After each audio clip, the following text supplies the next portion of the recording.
Kay palad ni Melissa. Napangasawa niya si Nathan Robson, isang promising na binata. Ngayon ay nakatira sa isang napakagandang villa, nakakainggit.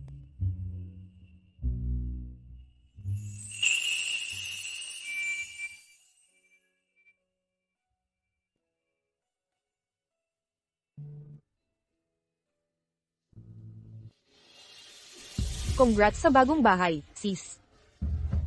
Ang red along ito ay espesyal na inihanda para sa iyo. Taos puso kong pagbati. Mamamatay ka ng kakilat-kilabot. Rebecca, ikaw ang paborito kong kapatid. Bakit mo gagawin? Melissa Sturt. Ako ang kayamanan ni Dad, ang kanyang minamahal na anak. Lumaki ka sa probinsya, pero palagi mo akong nalalamangan. Kahit ang lalaki mo ay mas mahusay kaysa sa akin. Dapat lahat ito ay sa akin. Mamatay ka.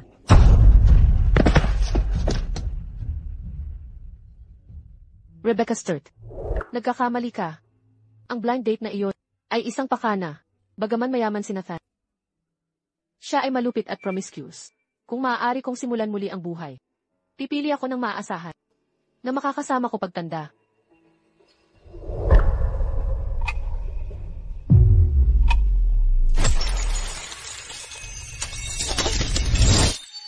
Melissa. Ito, si Nathan. Executive sa isang malaking kumpanya, magandang kinabukasan. Naglakbay ako pabalik sa gabing iyon ng blind date.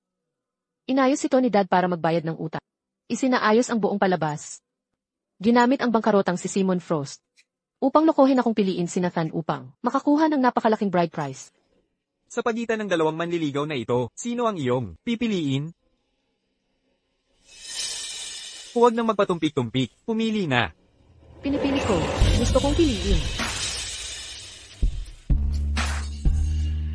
Pinipili ko si Nathan. Rebecca, ano bang binabalak mo? Inaayos namin ang date ng kapatid mo. Halika na rito ngayon. Gusto ko si Nathan. Pag-ibig sa unang tingin. Hindi ba sinabi mo na magpapakasal ka lang sa gwapo? Iyon ay pantasya ko noong bata pa ako. Ngayon alam ko na. Magpapakasal ako dahil sa pag-ibig. Baka si Nathan ay isang junior manager pa lang ngayon, pero alam kong malapit na siyang umangat sa ranggo para maging general manager. Mamumuhay ako sa luho. Ang talino mo. Siya ang gusto ko. Ate, pinili ako ni Nathan. Hindi ka nagagalit, di ba? Melissa, oh Melissa. Swerte ka lang sa asawa mo.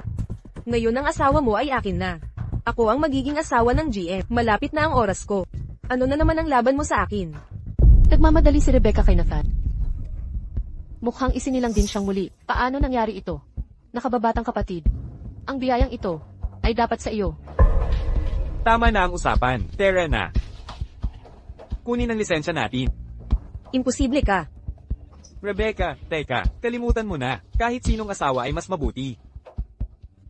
Nakalimutan ng family register, kukunin ko para sa'yo. Miss Sturt. Simon, ay hindi ang pinakamagaling. Pero pinilit ng tatay na siya lang ang pagpipilian. Ano ang masasabi mo? Makikipagkita ako sa kanya. Talaga, magaling. Kakausapin ko siya agad. Sa nakaraang buhay ko, gusto ni Rebecca ang itsura ni Simon. At nag-date sila minsan. Kahit walang nangyari, ang kanyang pagtitiyaga ay nag-iwan ng malalim na marka. Ganyang klaseng lalaki ang gusto kong makasama habang buhay. Makinig ka, ang matigas na ulo na tenant ay pinalayas na.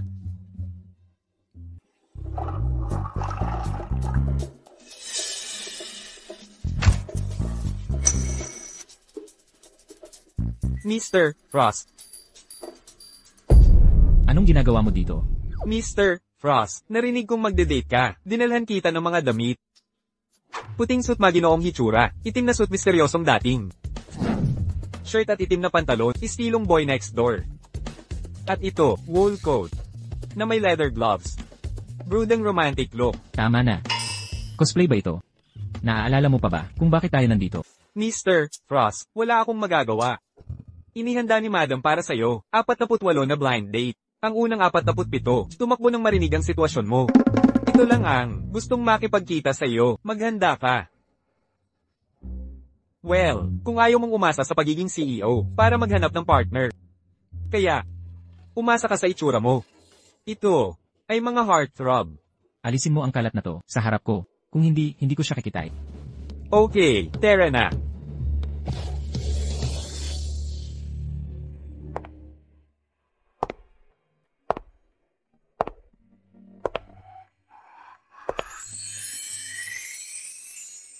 Bakit ka bumalik?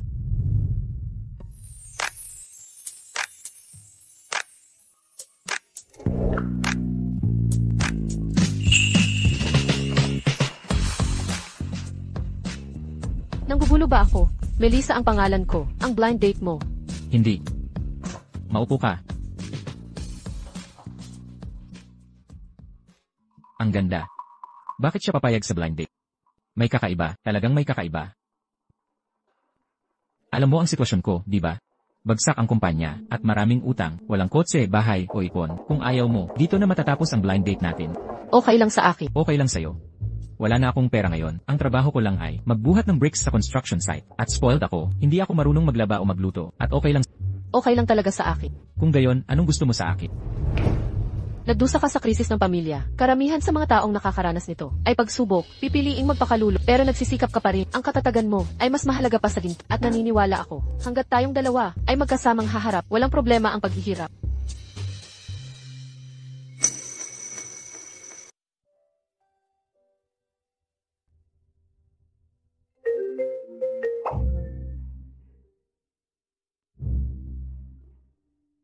Mr. Frost, kumusta ang blind date? Madam, gusto ng report. Anong problema? Wala to. Trabaho lang. Nakakaabala ba ako? Nasaan ang seat mo? Hahatid na kita. Ah, wag na. Mag-usap tayo sa daan. Hoy!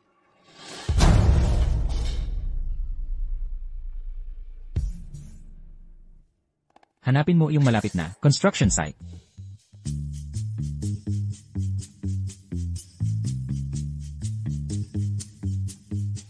CJ.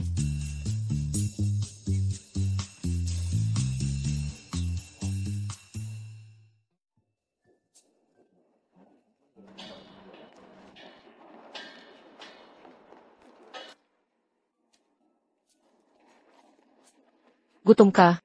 Kain ka. Salamat. Umalis ka.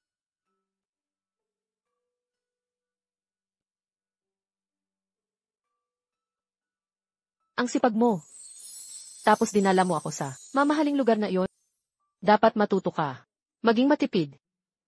Anong ibig sabihin ng matipid? Gaya ng pagluluto sa bahay, pamimili sa paligid, at pagbaba ng iyong spending habits. Paano tayo makakapagpamilya?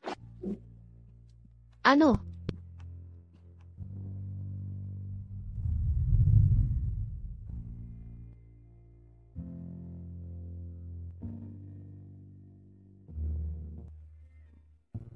Paano kung...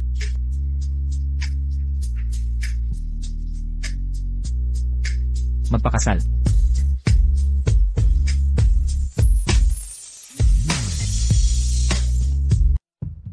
Hindi ako makapaniwalang kasal na ako. Honey, huwag kang mag-alala. Hindi kita hahayaang magsisi na pinakasalan mo ako. Sinong nagsabing nagsisisi ako? Umuwi na tayo. Tama, tama. Uwi na tayo. Hanapan mo ako ng mas maliit na lugar agad. Tandaan, manatiling low profile.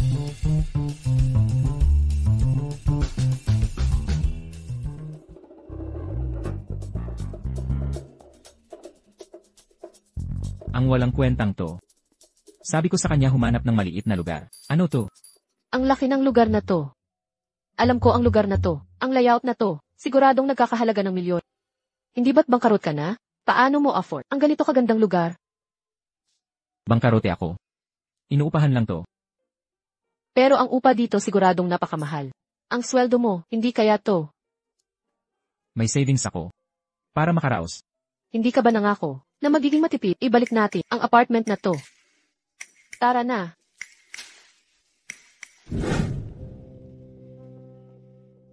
Ikaw, bakit ka nandito?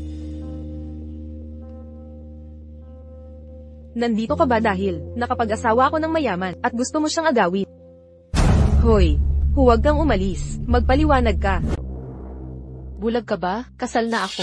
Itigil mo na iyang ilusyon. Pinakasalan mo talaga ito. Bangkarot ang loser na to. Tignan mo siya. Nagko-construction siya ngayon. Nakakaawa. Ate, kahit na namin mismo si Nathan, hindi mo kailangang pumili ng lalaking mababa ang estado. Si Simon ay masipag at ambisyoso. Pinili kong magpakasal sa mabuting lalaki. Ang mga probinsyano walang pananaw. Hindi tulad ko, lumaki sa syudad kasama si Papa. Ang panlasa ko sa lalak ay mas mataas. Ang asawa ko ay department head sa Vital Vista Group. Malapit na, aakyat pa siya sa mas mataas. Mamumuhay ako na parang royalty, bilang isang socialite. Yan ang tunay na lalaki. Vital Vista Group. Nagtatrabaho siya sa kumpanya. Gulat ka, no? Ang Vital Vista Group, ang pinakamataas na kumpanya sa Melton. Ang CEO ay ang legendary na si Mr. Frost. Pero hulaan mo, ang posisyon niya ay hindi magtatagal dahil ang asawa ko ang pumalit sa kanya. Itigil mo ang pagpapahiya sa sarili mo. Ang CEO ay tagapagmana ng Vital Vista. Gusto mong palitan ko siya? Baliw ka ba? Bakit hindi ka pwede maging CEO? Melissa, hindi pa CEO ang asawa ko pero mas magaling pa rin siya. Kaysa sayo na bro, mas mataas siya sayo. Palagi mo akong nalalamangan. Pero mas maganda ang pinakasalan ko. Nagseselos ka, no? Hindi naman. Nais ko ang lahat ng pinakamahusay. Bagay kayong dalawa. Ang asawa ko hindi lang matagumpay, kundi pinapahalagahan niya ako. Ako ang kanyang kayamanan. Mag-ingat ka. Okay ka lang? Kinagat ka ba? Okay lang ako. Kita mo. Walang galos. Bakit kailangan tumalon sa harap ko ng ganoon? Paano kung talagang kinagat ka? Tatanggapin ko pa rin. Asawa kita. Paano kita hahayaang masaktan? Hindi ba't ipinangako ko sa'yo? Na hindi mo pagsisisihan na pinakasalan ako. Ethan, Tinulak mo ako. Ganoon ba dapat ang lalaki? Pero hindi ka naman nasaktan. Tsaka, kung nasaktan ako, ang trabaho ay dadami ng walang katapusan.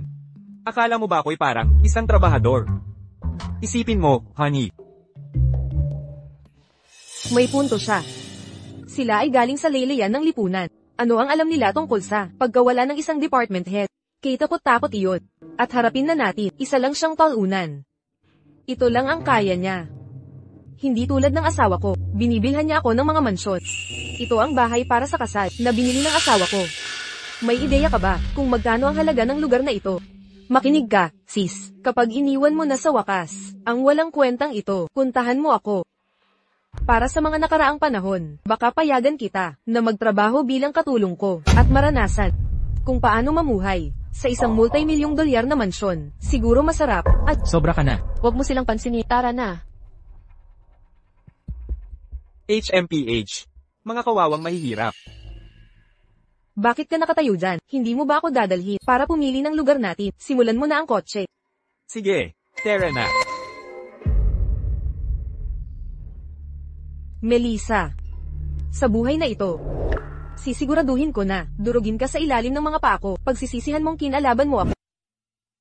Iparenta ko ang bahay ko sa Greenwater Manor. Sa asawa ko sa mas mababang presyo. Sabihin mo lang na ang may-ari ay nasa ibang bansa. Huwag mong ibunyag ang aking pagkatao. Huwag kang mag-alala, Mr. Frost. Ang ayos na ito ay siguradong magbibigay kasiyahan sa'yo. Kung may isa pang pagkakamali, kusang loob kang magbibitiw. Gusto kong umupa ng apartment. Matutulungan mo ba akong mag-check out? Mayroon ka bang anumang angkop na listahan? Oo naman, Mr. Ang budget mo pa rin ba ay $400 kada buwan? Kailangang malinis at maayos ang lugar. Sanay ang asawa ko sa mas magandang pamumuhay. Kung ang lugar ay masyadong marumi, baka hindi siya maka-adjust ng maayos. Ang bait mo, Mr. Tutulungan kitang maghanap. Salamat. Ginulat mo ako. Narinig ko ang lahat. Mahal. Ang bait mo sa akin. Napala, mahal. May alam akong lugar. Naakma sa iyong mga kinakailangan. Talaga? Elenan. Tingnan natin. Wow! Ang laki ng lugar na ito, at $100 100 lang. Ang ganda ng nakuha natin. Melissa, kung gusto mo, kukuha ako ng mas malaking lugar mamaya. Wala akong pakialam doon. Basta tunay nating mahal ang isa't isa. Anumang tahanan ay perpekto. Malapit nang magsimula ang part-time shift ko. Pupunta na ako sa trabaho ngayon. Hintayin mo ako sa Magluluto ako ng hapunan pagbalik.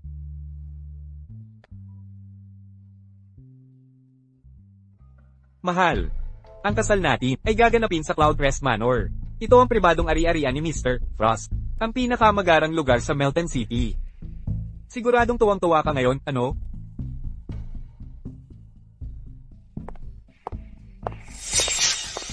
Bakit ang tagal mo? Magpalit at magsimulang magsilbi. Opo. Melissa, dito ka pala nagtatrabaho. Sige, pero ako ang magdedesisyon sa petsa ng kasal. Deal. Tay, kami ni Nathan ay nagtakda ng petsa ng kasal. Ang reception ay sa Cloudcrest Manor. Ito ang pagkakataon nating sumikat, imbita ang lahat ng ating kamag-anak. Para sa aking mahal na kapatid, personal ko siyang ipapaalam. Mahal, may handaan ng kasal ngayon. Pinakiusapan ako ng bride na mag-serve. Kikita ako ng $100 dito. Melissa, Parating na ang manager. Alis na ako, bye. dali. I serve na ang mga pagkain. Kung mamiss natin ang schedule nila, kaya mo bang managot?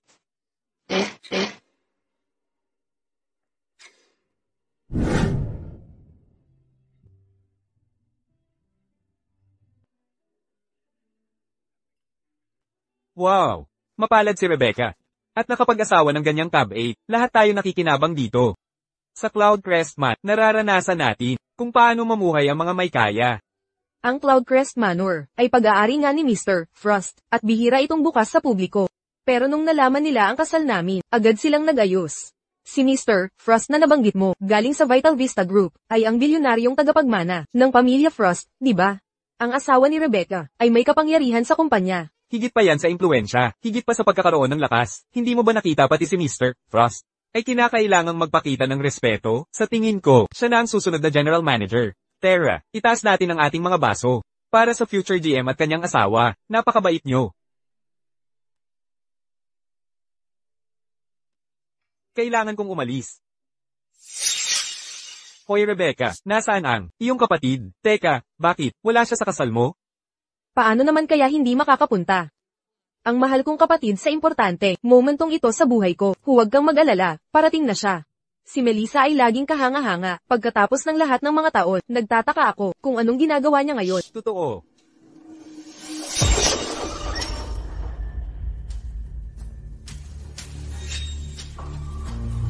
Pagbati sa bagong kasal, naway maging maligaya kayo.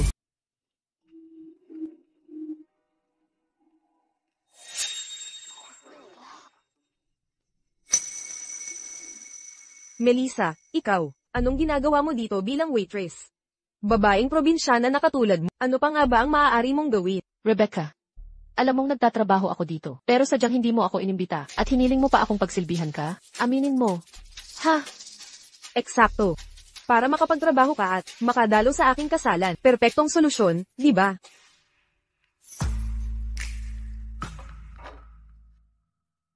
Naihain na ang mga pagkain. Aalis na ako. Tumigil ka. Ngayon ang araw ng kasal ko. Paano maglakas loob ang kapatid ko na umalis ng ganito? Bukod pa doon, bisita tayo dito bilang isang waitress. Hindi ba dapat ay maayos mo kaming pagsilbihan?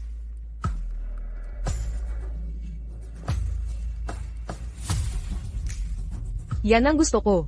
Simulan mo nang magbuhos ng alak. Hindi mo ba nakikita na nagtotoast kami?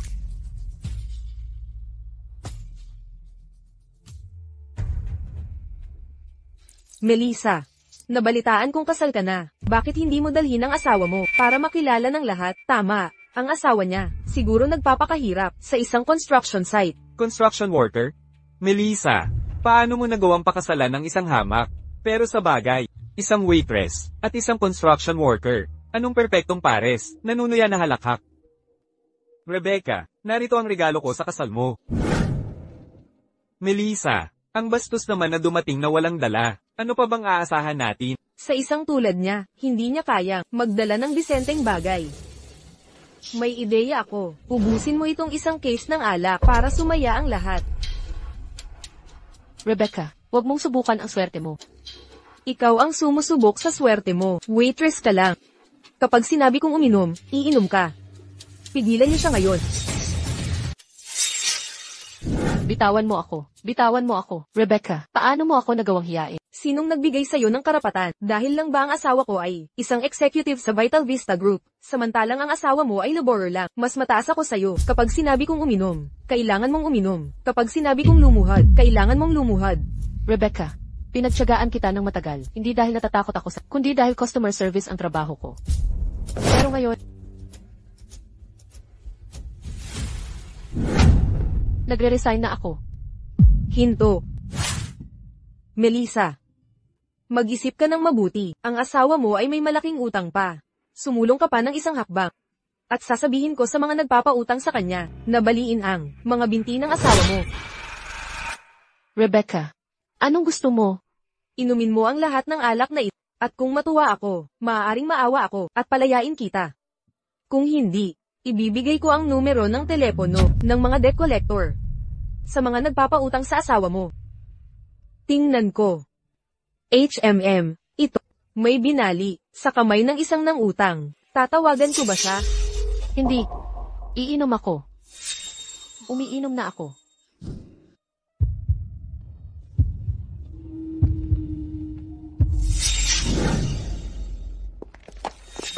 Bitawan mo ako. Melissa, isa kang bruha. Pakawalan mo ako. Mahal, tapos na ba ang shift mo? Susunduin kita. Maliban kung gusto mong ang asawa mong mahirap, ay mapilay, inumin mo lahat. Inom. Mahal, mahal. Naglakas loob kang bulihin ang asawa ko. Patay ka sa akin. Melissa, isa kang bruha. Nararapat kang nasa ilalim ng paa ko. Inumin mo na ngayon, kahit KTT. Inom. Tumigil kayong lahat.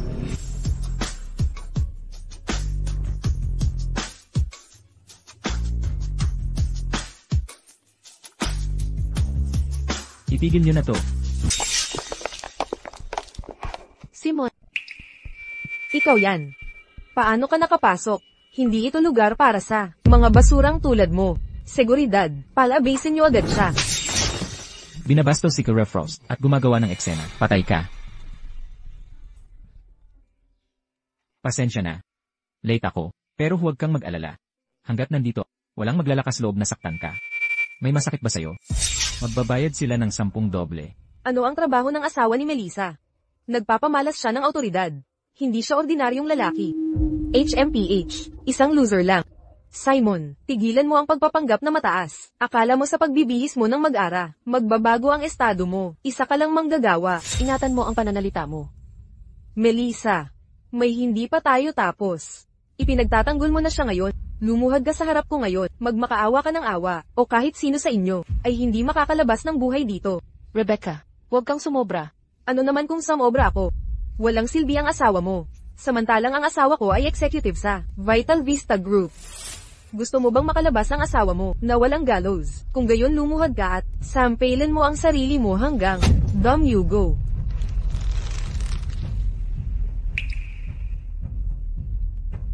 Huwag kang mag-alala. Nandito ako. Walang mananakit sa'yo. Walang maglalakas loob. Buksan mo ang mga mata mo.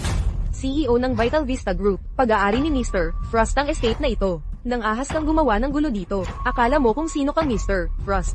Paano mo nalaman na hindi ako si Air Frost? Siya ba? Siya ba talaga si Mr. Frost? Wala. Ang nakakaalam ng background niya kaysa sa akin. Isa lang siyang broke na. Walang kwentang baon sa utang. Nagtatrabaho sa construction. Sige, nang ahas kang magpanggap bilang Mr. Frost. Sobrang malas mo ngayon. Nagkataon na may kamag-anak ako, na malapit kay Mr. Frost. Sinabi niya sa akin, si Mr. Frost ay kasalukuyang, nasa estate, nakikipag-usap para sa isang malaking deal. Oh, talaga? Kamag-anak? Kalokohan, hindi nga kita kilala. Sino sa tingin mo ikaw? Ang tinutukoy ko ay, si Miss Lina Musk. Siya ang anak ni VP Musk ng Vital Vista Group. Ang EMOS na binanggit mo, ay hindi karapat-dapat na makipagkita sa akin. Hahaha. Mayabang na hanggal. Ang anak ni VP Musk ang magiging asawa ng CEO. Kung insultuhan mo siya, insulto mo na rin si VP Musk. Patay ka na. Simon, dahil sa koneksyon nila sa nepotismo, huwag natin silang harapin ng direkta. HMPH, natakot ka ngayon? Ang mga hamak na katulad mo, dapat alam nyo ang lugar nyo. Mas mabuti pang, lumuhad kayo at magmakaawa. O kaya naman, ang asawa ko ay isang tawag lang. Para kayo ay tuluyang mawala. Hindi na kailangang magsayang ng salita. Nagpadala na ako ng salita. Papunta na si VP Moss. Pagdating niya, iyong libing na. CJ, tingnan natin kung anong magagawa sa akin ng isang Emos. Kaya bang napahayag, Melissa? Akala mo ba talaga, na kaya kang suportahan ng iyong walang kwentang asawa? Mr. Frost, ang kumokontrol sa mga linyang pang-ekonomiya ng bansa. Sa Melton City, mayroon siyang ganap na kapangyarihan. Kung kalabanin mo siya, mamamatay ka ng walang libingan. Wala kaming ginagawang masama. Bakit nambubuli ng tapat na tao? Anong karapatan mayroon ako? Dahil lang ba ang asawa mo ay isang ordinaryong manggagawa? Samantalang ang asawa ko, may kapangyarihan, impluensya, at koneksyon. Mas mataas ako sa iyo. Ang iyong kaawa-awang buhay ay dapat durugin. Kung alam ni Air Frost na inaabuso mo ang kanyang pangalan, pagbabayaran kanya, Nakakadiri. Ano ang relasyon mo sa kanya? Hindi niya ako tutulungan, pero ang isang manggagawa tulad mo? Tama na ang usapan. Tuturuan kita ng leksyon para kay Mr. Frost. Mga pabayang hangad, mga gwardya. Dakpin silang dalawa. Huwag ninyong hawakan ang asawa ko. Nang ahas kang lumaban. Para kay Simon, gagawin mo ito. Sige. Hindi kita aarestuhin, kundi baliin ang mga binti mo. Gawin nyo na. Hindi mo gagawin. Sino ang gumagawa ng kaguluhang ito?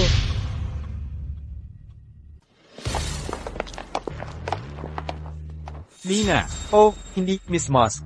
Sa wakas, nakarating ka rin. May dalawa akong dahilan. Una, para batiin ka sa kasal mo. Pangalawa, tungkol sa promosyon mo.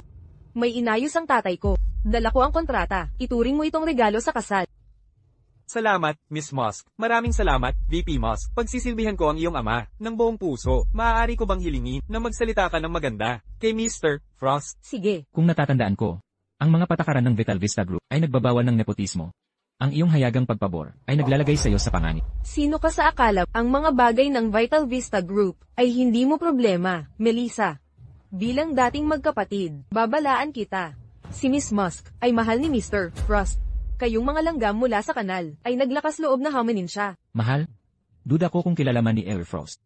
Ang sinasabing mahal niya, Anong karapatan mo? nasiraan ang aking fiance. Isang tawag lang mula sa akin at mapapalayas ka sa Melton City. Hindi ka na makakahanap ng trabaho dito. Naririnig mo ba ako? Kapag ininsulto mo si Miss Moss, hindi ka na makakakuha ng trabaho sa basura. Ha? Kalimutan mo ang trabaho. Melissa, tandaan mo, ang asawa mo ay nalulunod sa utang. Walang trabaho, ibig sabihin, walang bayad sa utang. Sa puwet mo. Ha? Pero naririnig ko na ang mga nagpapautang sa'yo ay may kakaibang panlasa. Paano mo ako nagawang saktan? Rebecca, minsan mo pa insultuhin ang asawa ko at sasampalin ulit kita. Hayop ka.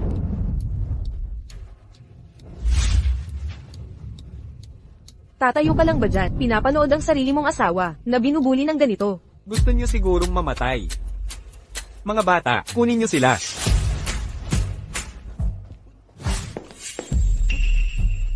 Magkapatid kayo sa dugo. Ano ba itong lahat? Hindi nyo ba ito mapag-usapan? Wala akong kapatid na probinsyana.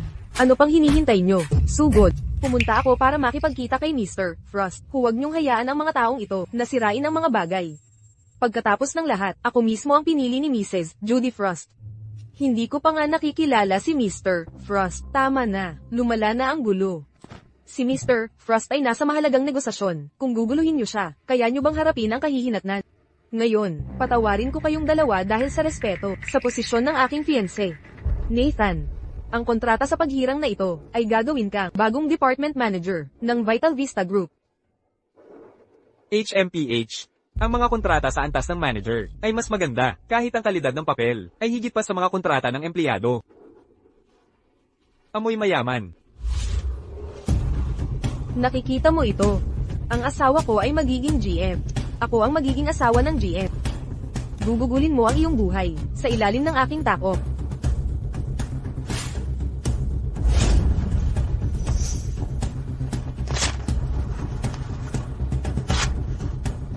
Anong ginagawa mo? Nababaliw ka na ba? Bilang CEO ng Vital Vista Group, ipinapahayag ko, epektibo ka agad. Inaalis si Nathan sa lahat ng posisyon. Anong ginagawa mo? Baliw ka ba? Ang kontrata ko. Ang kontrata ko. Ikaw.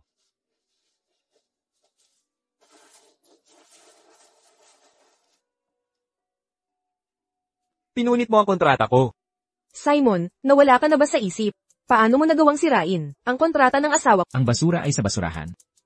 Bagamat ang isang manager ay hindi mahalagang posisyon, hindi pa rin ito trabaho para sa walang kwentang basura. Paano mo nagawa yan? Ito ang kontrata na pinirmahan ni Mr. Frost. Naglakas loob kang punitin ito. Dahil ako ang nag-aproba nito, may karapatan akong bawiin ito. Paano mo nagawang magpanggap? Hinahamon mo ang kamatayan. Simon, anong gagawin natin? Huwag kang mag-alala. Narito ako para sa'yo. Naglakas loob kang punitin ang kontrata na aprobado ni VP Musk.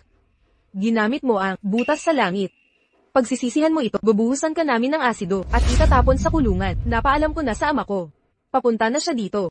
Malapit na kayong dalawang langgam na maranasan ang galit ng kulog. Mabuti. Hihintayin ko siya dito. Gusto kong makita kung paano niya ito ipapaliwanag. Walang ingat ang mga hanggal. Paano mo nagawang magpanggap? Bilasan ninyo, kapag ginulo natin si Mr. Frost, tatanggalin tayo sa trabaho. Nasa bingit ka ng kamatayan, nagsasalita ka pa rin ng kalokohan, pinunit mo ang kontrata, at nagpanggap na si Mr. Frost. Papunta na si VP Musk dito. Pagdating niya, katapusan mo na. Hindi lang si Musk. Kahit si Avery Frost pa mismo ang dumating. Walang makakagalaw sa akin. Sino sa tingin mo ang CEO ng Vital Vista Group? Hindi kanya pag-aaksayahan ng oras, kahit ang assistant niya, kaya kang tapusin. Ang naghihintay sa iyo ay tiyak na kapahamakan. Nagtataka ako kung paano magre-react si Kir Frost kung alam niyang inaabuso mo ang pangalan niya para mambuli ng iba. Ikaw, Ano ngayon? Malapit na akong maging Mrs. Frost.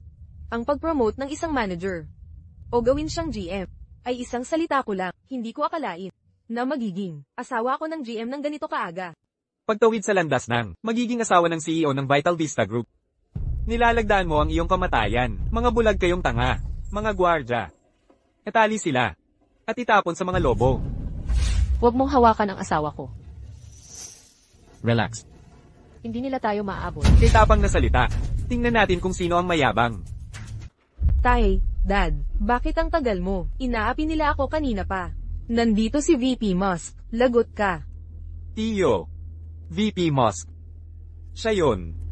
Nagpanggap siyang si Mr. Frost, ang punk na to. Naglakas loob gumawa ng gulo sa teritoryo ni Mr. Frost. Musk.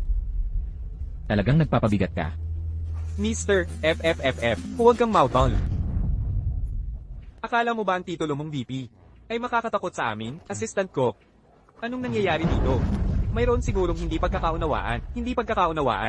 Ang dalawa mong kamag-anak ay inabuso ang kapangyarihan para harasin si Mrs. Frost. Ang anak mo ay nagpaparada bilang kasintahan ng CEO. Sabihin mo sa akin, anong parte ang isang hindi pagkakaunawaan? Sila ang naglakas loob na magpanggap na dapat mo silang turuan ng leksyon. Tumahimik ka. Siya ang pinakapinagkakatiwalaan na personal assistant ni Mr. Frost. Ang isang taong may katayuan na katulad niya ay hindi dapat maliitin. Tay, isa lang siyang assistant. Ikaw ang VP ng grupo. Bakit ka matatakot sa kanya? Kapag ako na si Mrs. Frost, sisantihin ko siya agad. Umalis ka. Tay, ama, bakit kumampi ka sa mga basurang to at sinaktan mo pa ako? Manahimik ka. Alam ng buong Vital Vista Group, gustong-gusto ni Mrs. Frost ang apo. Kahit mga janitor, ay tinanong niya. Tanga ka lang para seryosohin yun. Ginagamit ang pangalan ni Mr. Frost para magmayabang. Naglalaro ka sa kamatayan. Mrs. Frost, lubos kaming humihingi ng paumanhin dahil hindi namin nadisiplina ang pamilya namin. Hayaan niyo ako, humingi ng tawad sa kanilang ngalan. Sa tingin mo ba, maaayos to sa pagyukot? Aasikasuhin kita mamaya. Kailangan ng atensyong medikal ng asawa ko. Para sa masusing pagsusuri pagkatapos ng trauma na to. Para sa dalawang to. Ayusin niyo sila. Naiintindihan. Bibigyan namin kayo at si Mrs. Frost ang taas-iya siyang resolusyon. Sampilan ng mga idiot ang to, hanggang magmakaawa sila. Simula ngayon, tanggal na kayo sa Vital Vista Group permanente. At ikaw, umalis ka ng bansa. Kung manggahas kang habulin ulit si Mr. Frost, manatili kang ipinatapon magpakailanman. Gawin nyo na. Awa po, VP Musk, maawa po kayo. Tito, pamangkin nyo ako. Hindi mo ba naiintindihan kung sino ang inyong ginalit? Hindi lang pamangkin. Kahit anak pa kita, hindi kita may liligtas. Bugbugin nyo sila. Sumisigaw. Maganda ang kalusugan ni Mrs. Frost. Walang gaanong problema. Mr. Frost. Mr. Frost, magpahinga po kayong mahusay. Aalis na po ako. Nakita. Sabi ko sa'yo, okay lang ako. Hindi ka pa rin naniniwala. Asawa kita. Nag-aalala talaga ako Kung walang check-up, paano ako mapapanata? Honey, ang bait mo sa akin. Ay, nga pala, honey. Narinig ko na sabi ng mga kamag-anak mo. Isa kang magaling na estudyante. Kung ganoon, bakit ka nagtatrabaho sa Cloudcrest Manor bilang isang waiter? Sugarol ang tatay ko. Tuwing hindi siya makabayad, pinapapunta niya yung mga inuutangan para gumawa ng gulo sa kumpanya ko. Paulit-ulit, walang kumpanya ang nangangahas na kunin ako. Pero, ang pagiging DC Frost ay malaking tulong. Kahit na alam nila na nagtatrabaho ako sa Cloudcrest Manor, hindi sila nangangahas na gumawa ng gulo. Honey, nandito na ako para sa'yo. Pwede kang pumili ng kahit anong trabaho na gusto mo. Poprotektahan kita. Naniniwala ako sa'yo. Ngayon, ikaw ay pinrotektahan mo ako ng mabuti, ano? Ay, nga pala. Bakit kayo sumama sa may-ari ng lupa? Parang silang lahat ay takot sa kanya. Ito. Honey. May gusto akong aminin sa'yo. Ano ng problema? Ang totoo. Ako si Air Frost na tinutukoy nila. Mahal, bakit ka tumatawa? Dahil Frost ang apelyido mo, hindi ka na si Eric Frost.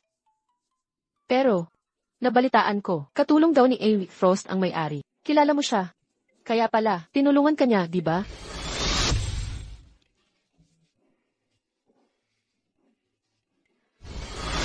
Lanan. Eto kasi. Bakit hindi mo isipin ang imposible? Paano kung ako si Air Frost? Ano ang magiging reaksyon mo? Kung ikaw si Eric Frost, tatawag ako ng pulis. Tatawag ng pulis? Talaga? Bakit ka tatawag ng pulis? Asawa mo ako, talaga bang? Bakit hindi? Kung ikaw si Eric Frost, at itinago mo ito matapos nating magpakasal, ibig sabihin hindi mo ako pinahalagahan. Hindi. At itinago mo ang para pakasalan ako sa pamamagitan ng pagtatapat. Para sa isang panloloko, hindi ba dapat kitang at isa pang bagay.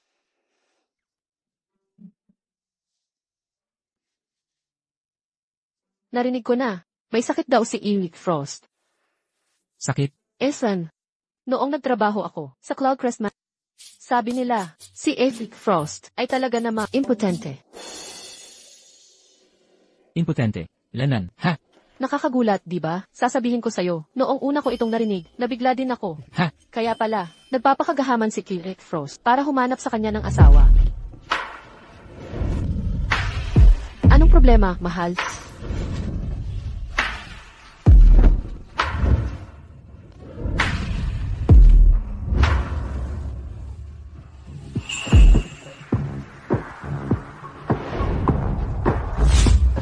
Anong ginagawa mo? Pinapatunayan ko, impotente ba talaga ako o hindi? Pero hindi ka si Eric Frost. Tama na.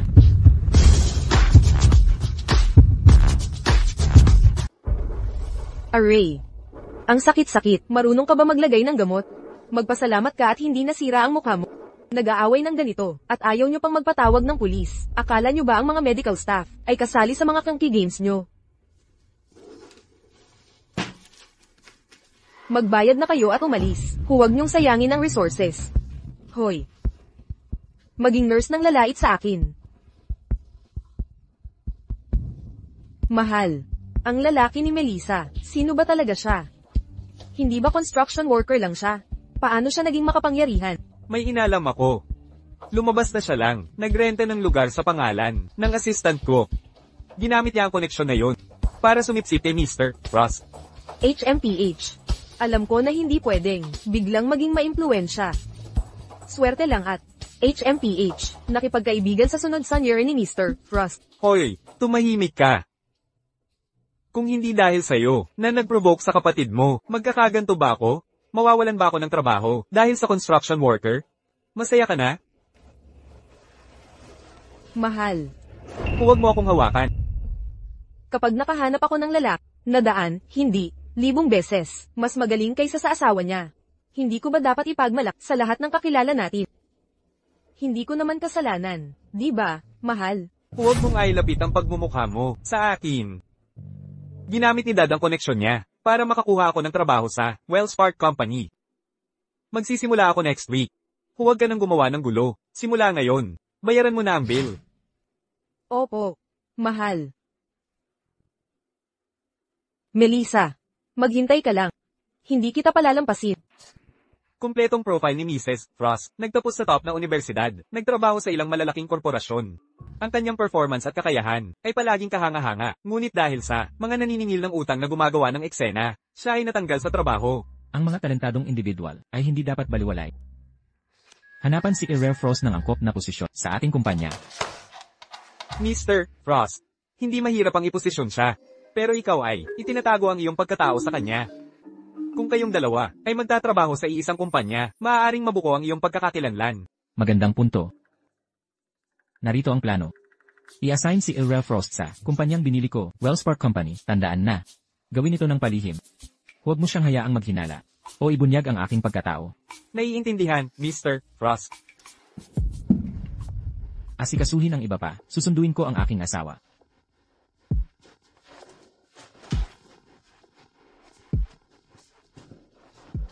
Huminga ng malalim. Mukhang si Mr. Frost ay seryoso talaga sa pagkakataong ito. Madam, ako ito.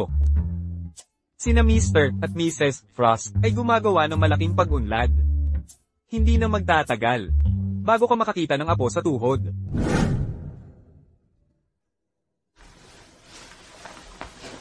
Honey, umuwi ka ng maaga ngayon at nagluto ng ganitong handaan.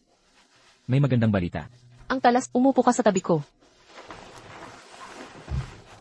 May magandang balita ako. May trabaho akong inaalo at gusto nila akong magsimula bukas. Alam ko na kaya mo ito. Halika. Alam mo ba, sobrang saya ko ngayon. Dahil sa bagong trabaho. Dahil nandito ka. Noong bata pa ako, ipinadala ako ng tatay ko sa probinsya. Wala akong kasama para ibahagi ang nararamdaman ko. Ngayon, nandito ka. Ngayon ko lang, naramdaman ang tahanan. Ngayon ko lang, naramdaman ang tunay na kaligayahan. Ako din. Ay nga pala, matagal na tayong kasal. Pero hindi pa natin nadalaw ang mga magulang mo. Hindi mo sila nababanggit. Wala ba sila sa Melton? Anong problema, mahal? Ang mga magulang ko. Noong bata pa, namatay sila sa aksidente. Si Lola ang nagpalaki sa akin. Ang pinakamalaking hiling niya ay magkaroon ako ng pamilya. Mahal, pasensya na. Hindi ko dapat inungkat ang masasakit na alaala. Pero huwag kang mag-alala. Nandito na ako para sa iyo. Simula ngayon, narito ako para sa iyo. Sa iyong tabi, bilang iyong pamilya magpakailanman. Melissa, iyon lang ang kailangan kong marinig. O nga pala, ang tagal na nating magkasama, pero hindi pa natin nadalaw si Lola. Kailan natin siya madadalaw? Kung magkita silang dalawa, baka si Lola ay literal na paliguan siya ng ginto, lalabas ang sikreto ko. Sa totoo lang si Lola. Si Lola ay naglalakbay sa ibang bansa at hindi pa makakabalik. Ganoon ba? Dalawin natin siya, pagbalik niya. Oh, nakalimutan ko ang ulam sa kalat. Tingnan ko lang, kumain ka na. Melissa, mas mahalaga ka sa akin kaysa kanino man. Pahalagahan kita palagi.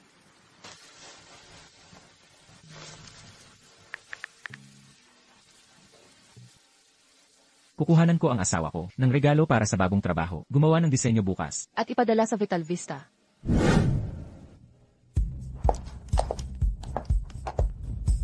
Alis na ako, mahal. Pumasok ka na, umuwi ka ng maaga. Mr. Frost, bakit po kayo nandito? Mr. Frost, hindi ba't inatasan ninyo ako at si Director Jacob na mag-present sa Vital Vista? Bakit kayo personal na pumunta? Frost. Siya. Ang ibig niyang sabihin, gusto niyang ihatid ko siya kay Ginoong Frost. Ako ang driver na binok niya, pinasakay lang kita papunta doon. Papunta na ako sa trabaho ngayon. CJ, mag-ingat sa pagmamaneho. CJ, Ginoong Frost, ano ito?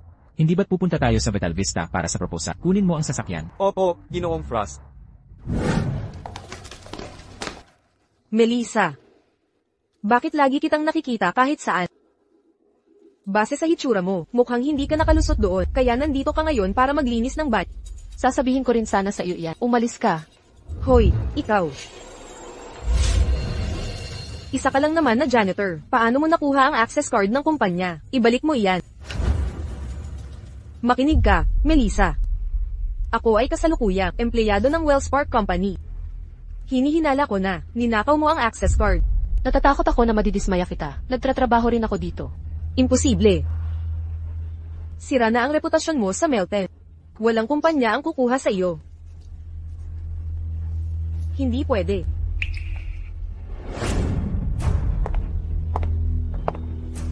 Melissa, maghintay ka lang. Magbabayad ka para dito. Tumawag si Director Jacob sa akin. Nabanggit niya na, hindi siya nasiyahan sa aming panukala. Melissa, sa tingin ko matibay ang iyong panukala. Mamaya, sumama ka sa akin sa Vital Vista Group. Kung pupunta si Melissa, siya ay magnanakaw ng pansin kay Mr. Frost. Bakit siya dapat makakuha ng ganitong magandang oportunidad? Manager, ang panukala ko ay mas mahusay kaysa kay Melissa. Pakiusap, repasuhin ang akin sa halip.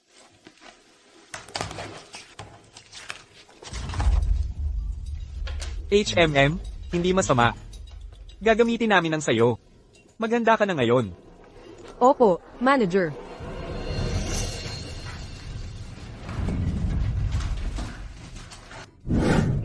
Tingnan mo ang bagong babae. Siya ay nagkukusang loob. Sumama sa manager para magpresenta. Akala niya magandang oportunidad ito. Exact, sa totoo lang, ang proyektong ito ay regalo ni Mr. Frost para sa asawa niya. Dinadala siya ng manager para gamitin bilang sisiw. Kung magtagumpay, kukunin niya ang kredito. Kung mabaygo, siya ang sisisihin. Nagmamadali siyang Magpasikat. Sinusubukang akitin si Mr. Frost. Hindi ba niya alam na may asawa si Mr. Frost? Hayaan niyo siya. Baka siya ay ma-offend din si Mrs. Frost pagkatapos tapos na sa Melton. Kaya pinadala ng manager si Melissa bilang tagasalo. Muntik ko nang tanggapin iyon. Hindi ako pupunta. Melissa, dapat kang pumunta kasama ang manager para magpresenta. Ito ang iyong disenyo. Paano ko ito maiprepresenta? Hindi ako maganda ang pakiramdam. Bukod pa rito, aprobado ng manager ang sayo, ipresenta mo na lang ang sayo, gamitin mo ang sayo kung gayon. Nagiging irresponsable ka. Ano ngayon? Mayroon akong koneksyon. Kung tatanggi ka, tatanggalin ka sa trabaho. Ikaw. Melissa, sumpa ka. Rebecca, iniwan ako sa kritikal na oras. Melissa, ikaw ang maasahan. Siguraduhin lumiwanag mamaya. Eldenat. Mahal, malapit na ang presentasyon ng proposal. Kinakabahan ako. Alam nating lahat na pinapahalagahan mo ang Reg Along ito. Kaya naman ang design team ay naghanda ng bagong proposal. Ito ay siguradong magugustuhan mo. Salamat sa inyong pagsisikap. Walang anuman. Iniisip ko kung anong klaseng babae ang nakaagaw ng puso ni Mr. Front. Anong swerte. Kahit isang onboarding gift ay binibigyan niya ng atensyon. Mr. Frost ay labis na nagmamahal sa kanyang asawa. Ang kanyang pagmamahal sa kanya ay hindi nagbabago. Makatitiyak kayo, Mr. Frost. Ang Wellspark Design Department ay magbibigay ng aming buong pagsisikap. Sisiguraduhin namin kay Mrs. Frost na makita ang inyong mabuting intensyon. Higit sa lahat, maintindihan ang iyong sinseridad. Kung gayon, abalahin namin si Director Jacob. Kung ganon, ang jewelry projects ng Vital Vista Group ay ipagkakatiwala sa Wellspark. Lubos namin pinasasalamatan ito, Mr. Frost.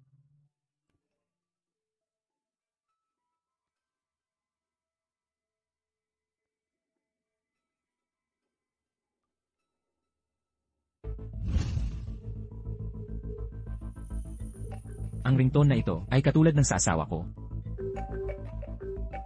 Bakit hindi mo ay silent ang phone mo?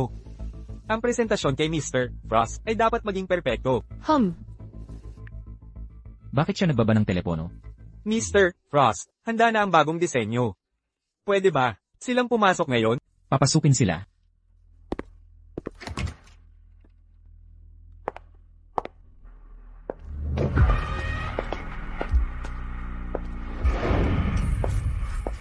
Ito si E. Frost.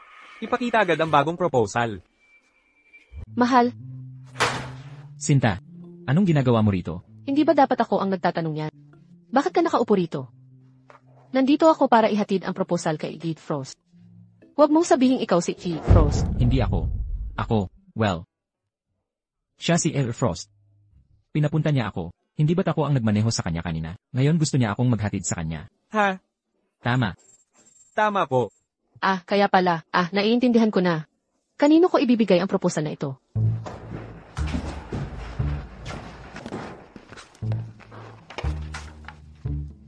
Ikaw ba ang gumawa ng proposal na ito?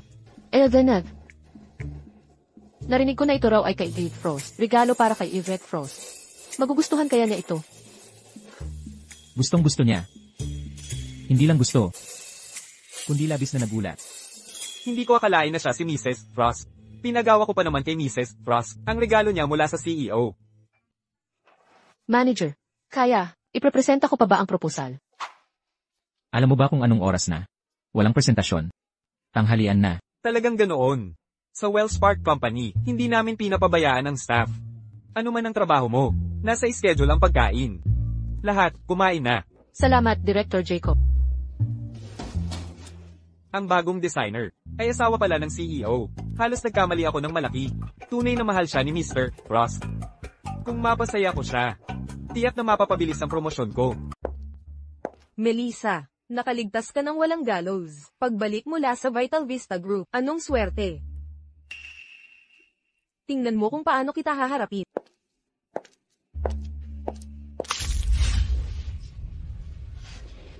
Rebecca, anong ginagawa? Oops, sorry. Itong draft ng disenyo ay due na ngayon, di ba? Pero, sinadya ko ito.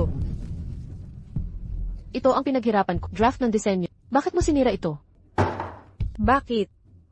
Dahil, si Director Jacob ng Wells Park Company ay malayong tiyuhin ng asawa ko. Sa kumpanyang ito, mas marami pa akong kayang gawin kesa sirain ang disenyo mo. Kaya ko pa nga kitang patalsikin, sa isang salita lang. Rebecca, huwag mong abusuhin ang kapangyarihan. Inaabuso ko ang kapangyarihan ko. Anong magagawa mo tungkol dito? Ang kamag-anak ng asawa ko ay isang direktor ng kumpanya, samantalang ang kamag-anak ng asawa mo ay malamang na isang basurero. Dapat nagtatrabaho ka ng maayos. Anong ginagawa mo dito? Tiyo, anong ginagawa niyo dito? Tiyo, bakit mo ako sinaktan? Ikaw na ignoranteng hanggal. Naglakas loob pang makasakit ng damdamin. Mula ngayon, tanggal ka na. Agad-agad. Ligpitin mo ang gamit mo at lumayas. Tiyo, bakit mo ako tinatanggal? May lakas ka pang magtanong? Seguridad. Palabasin siya dito. Tiyo, nagkamali ako. Mahal. Tiyo. Chairman. Anong nangyayari? May lakas ka pa rin magtanong? Ikaw, lumabas ka rin. Umuwi ka at tanungin ang asawa mo kung ano ang ginagawa niya. Pasensya na po. Siguro'y nabigla ka. Ipinapangako ko na ang mga ganitong bagay ay hindi na mauulit pa. Salamat, Chairman. Gago ka. Ang dami kong sinayang na laway para lang makuha ang trabahong to. At ikaw, naglakas loob na insultuhan si Melissa. Alam mo ba kung sino ang sumusuporta sa kanya? Anong malaking tao? Manggagawa lang ang asawa niya. Tumahimik ka.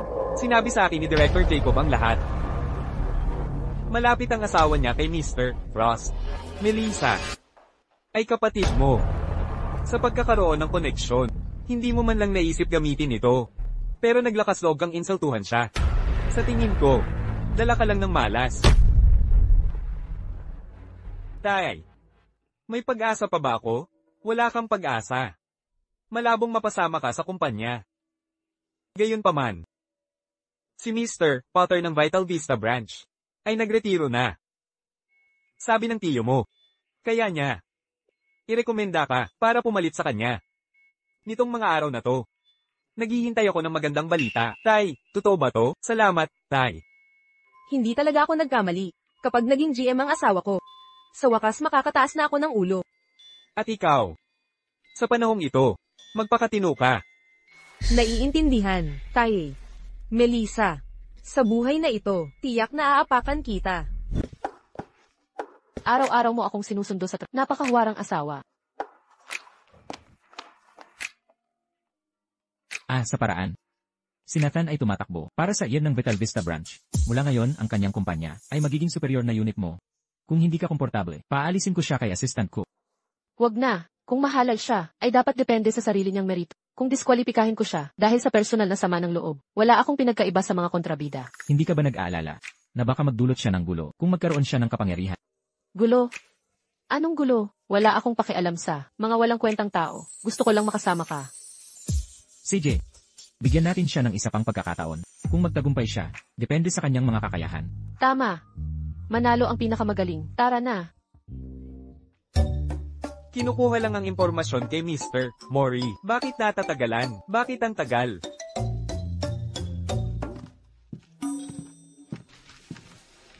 Huwag kang mag-alala, mahal. Niluto ko ang sopas na ito para sa iyo. Tikman mo. Oh, kumusta? Ano ito? Amoy masama at malansa. Nakakadiri. Ako mismo ang gumawa nito. Paano ito magiging masama? Isa pa, hindi pa ako nakapagluto. Walang silbi. Kumpletong pagkabigo. Bumalik ka sa iyong kwarto. Mahal. Umalis ka na. Walang kwentang idiot.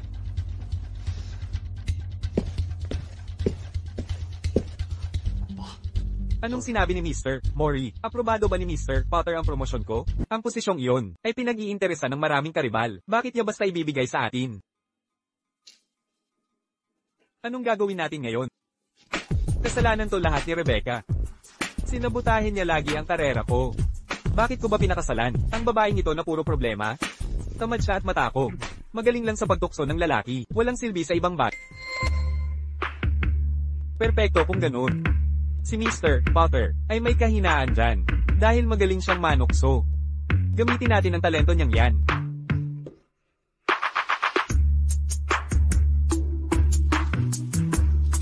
Napakahusay.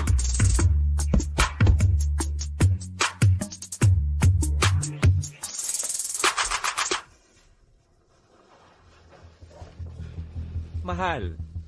Masyado akong harsh kanina. Huwag kang magalit. Hindi naman. Buti na lang at okay lang sa'yo na wala akong silbi. Sinta, kailangan ko ang tulong mo sa isang bagay. Ang pag-aproba ni Mr. Potter ay mahalaga sa promosyon ko. Pwede bang magmaganda ka para sa akin? Pero, walang halaga ang mga salita ko. Paano ako makakatulong? Ibigay mo lang ang Red Along ito sa kanya ng tahimik. Nakaayos na ang lahat. Sa pangalawang pagkakataong ito, ang posisyon ko bilang asawa ng GM ay dapat masiguro sa lahat ng paraan. Sige, gagawin ko. Para sa pag-asenso ng karera mo, gagawin ko ang lahat. Ikaw mismo ang nagsabi. Nasa kwartong ito si Mr. Potter. Magbihis ka ng kaakit-akit. Huwag kang mag-alala, sisiguraduhin kong hindi kita mapapahiya.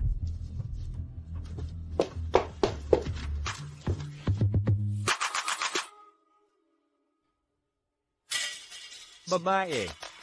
Kapag naging manager na ako, ikaw ang unang kong aalisin. Huwag kang mag-alala, Mr. Potter. Hindi ko makakalimutan ang kabaitan mo. Ang iyong pagkabukas palad ay hindi malilimutan. Anong ginagawa mo? Hindi ka ba marunong kumatok bago pumasok? Nathan, ikaw, paano mo nagawang lokohin ang asawa mo? Wala ka bang puso? Mahal, huwag ka namang ganyan. Tsaka, asawa kita. Ang magsakripisyo para sa karir ko ay natural lang, di ba? Isang maliit na sakripisyo lang. Alam mo ba kung gaano ka-Ramirez ang matandang manyak na yon? Para to sa ating kinabukasan at kaligayahan. Magtiwala ka sa akin. Sisikat ako sa pagkakataong to. Mamumuhay ka na parang Reyna. Tungkol sa posisyon ng GM, ayos na ba? Ayos na ayos. Sa tulong ng asawa ko, paano pa ako mabibigo? Pero heto ang catch. Alam mo na ang promosyon.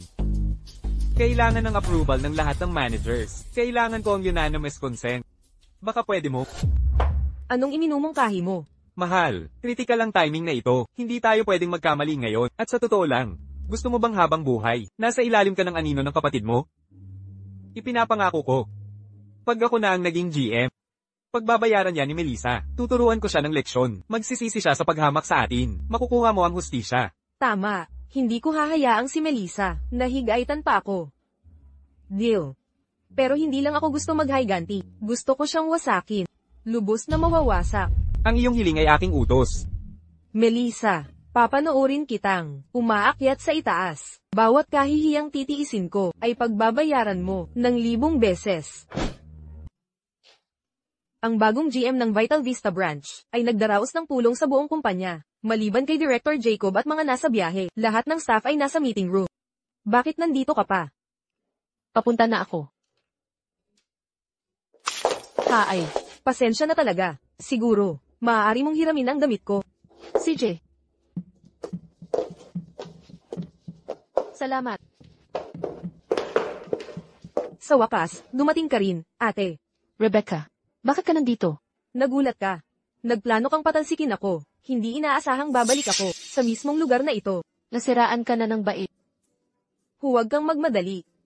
Bilang magkapatid, ikaw bilang nakatatandang kapatid ko, paano mo hindi masasaksihan ang promosyon ng asawa ko bilang GM at ang pag-angat ko bilang asawa ng GM? Ito ay isang makasaysayang sandali. Ang drama ng kasal mo ay hindi ako interesado. Itigil mo na ang pang-aabala sa akin. Teka, hindi pa ako tapos. Ang pulong ng asawa ko ngayon ay direktang may kinalaman sa iyo. Ipaliwanag mo. Tingnan mo mismo.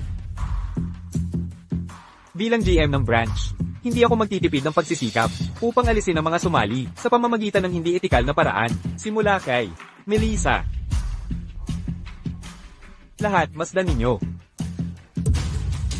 Si Melissa ng Design Department ay tinanggal sa trabaho dahil sa sugal. Pero mas bumaba pa siya, gumamit ng mga madayang paraan para makapasok sa Wellspark Company. Ang ganyang ugali ay sumisira sa kultura ng ating kumpanya. Kailangan nating manindigan. Kaya naman, napagdesisyonan ko na tanggalin si Melissa. Hindi ko akalain na ganito siya. Tama, deserve niya yan. Susuportahan namin si Mr. Mori.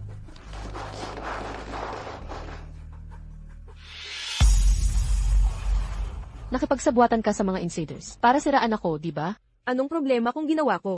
Sisiguraduhin kong mawawala sa iyo ang lahat. Ang reputasyon mo, lahat-lahat. Sa ibabaw ng aking bangkay. Pupunta ako para magpaliwanag. Anong maitutulong niyan ngayon? Tignan mo nga yung suot mo. Kahit pumasok ka pa, kamumuhian ka lang nila. Kapatid mo ako. Paano mo nagawang magplano nang ganito kasama laban sa akin? Bakit? Alamin mo ang lugar mo.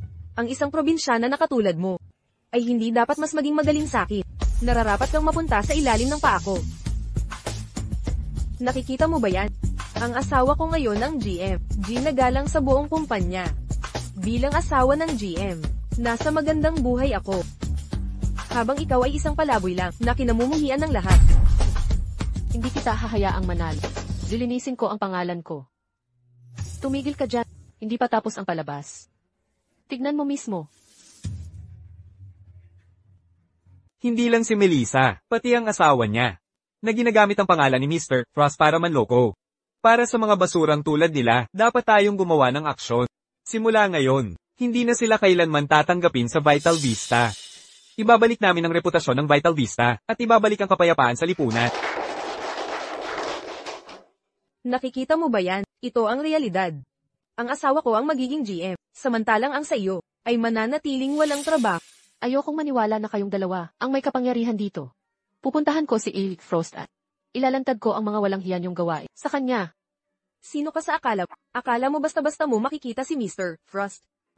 Bukod pa doon, may matibay kaming ebidensya kahit pa dumating si Mr. Frost. Ang iisipin lang niya ay ikaw, Melissa, ay walang iba kundi isang babaeng nagpapadala. Sinong maniniwala sa babaeng nagpapadala? Ngayon, bilang GM ng Vital Vista, opisyal akong nagbibigay ng termination notice. Ipapakalat ito sa media, upang ipakita sa publiko, at sa buong mundo, ang aming pagtatanggol sa corporate ethics. Narinig mo ba yan? Ang desisyon ng isang GM ay mababawi lamang ng VP. Melissa, maghanda ka sa kahihiyan, ha? Wala na ba? Pustisya sa mundong ito. Kung lahat ay walang tutol sa dokumentong ito, pipirmahan ko na ito. Tumutol ako. Isa ka lang ordinaryong trabahador. Paano mo nagawang gambling ang pagpupulong ng aming kumpanya? Lahat. Asawa siya ng babaeng iyon. Mga gwardya, arestuhin siya agad. Mr. Frost, ano? Anong tawag mo sa kanya? Siya si Mr. Frost. Palitan ang mga litratong iyon. Sige po, Mr. Frost.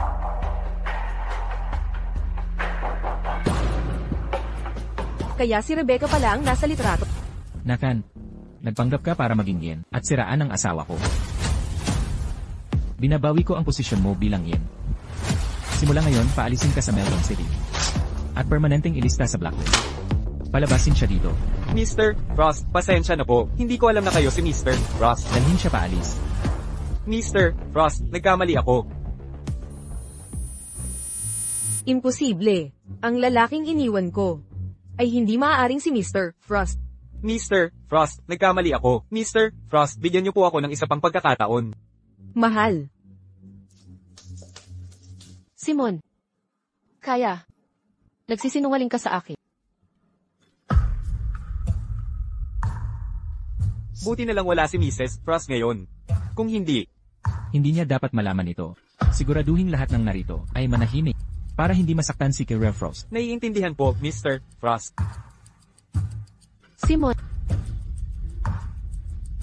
Mahal, anong ginagawa mo dito? Nagtratrabaho ako sa kumpanyang ito. Natural lang na nandito ako. Ang tunay na tanong ay, bakit ikaw nandito? Hayaan mo akong magpaliwanag. May business assistant cook dito, kaya sumama ako para tignan ka. Tumigil ka na sa pagpapanggap. Ginoong Frost. Mahal, hayaan mo akong magpaliwanag. Ipaliwanag ang ano? Ipaliwanag kung bakit itinago ang pagkatao mo para pakasalan na.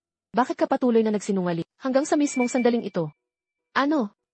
Nahihiya ka ba dahil mahirap ako? O natatakot na pag-interesan ko ang yaman? Mahal, sumusumpa ako. Hindi ko naisip yan. Bigyan mo lang ako ng pagkakataon. Mapapaintindi ko sa'yo, Simon, bitawan mo ako. Hindi ako makikinig sa mga dahilan mo. kahit kailan. Hindi mo ako pwedeng iwan. Bitaw.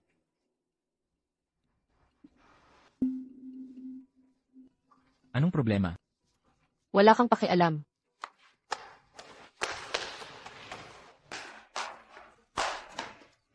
Binigyan ng pangalawang pagkakataon sa... Ang gusto ko lang ay isang simpleng kapareha. Pero heto ako ngayon. Nakulong muli sa kasinungalingan at pagtataksil. Mayroon bang tunay na pag-ibig? O isa lamang itong ilusyon? Dugo. Mahal. Ang daming dugo dito. Mayroon ba? Tumawag ng ambulansya.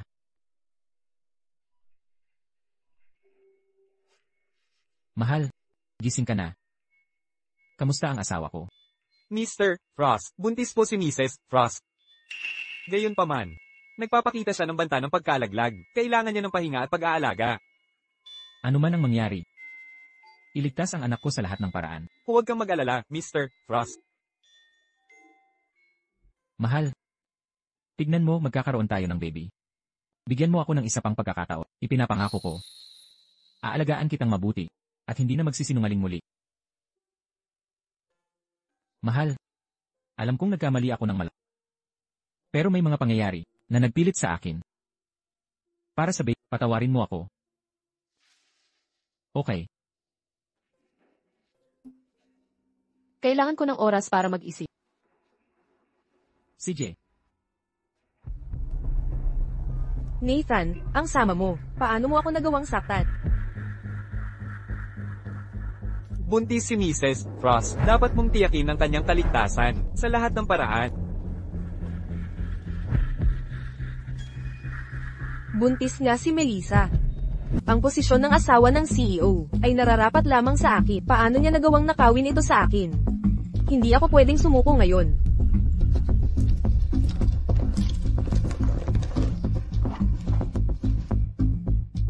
Hoy, gawan mo ako ng pabor. Babayaran ko ang utang mo sa sugal. Melissa, magbabayad ka para dito. Pababayaran kitang ibalik lahat ng inagaw mo sa akin. Aba, mahal kong manugang. Lola, anong ginagawa niyo dito? Tumabi ka. Dadalawin ko ang aking manugang. Ikaw siguro si Melissa. Kawawang bata. Pamayat ka. Lola, hindi niyo pang apo nakikilala si Melissa.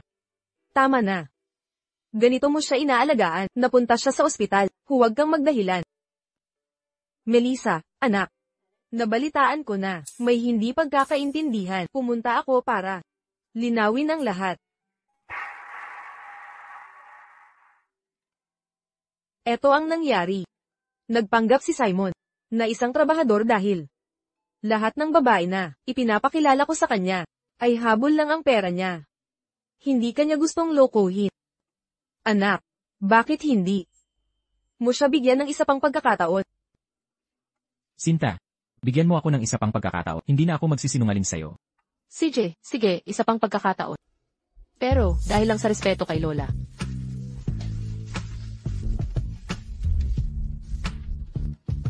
Anong problema, anak? Dali, pahigain niyo siya. Anong problema, mahal? Buntis siya ngayon, at mahina ang katawan. Alagaan niyo siyang mabuti. Huwag niyo siyang inisin palagi.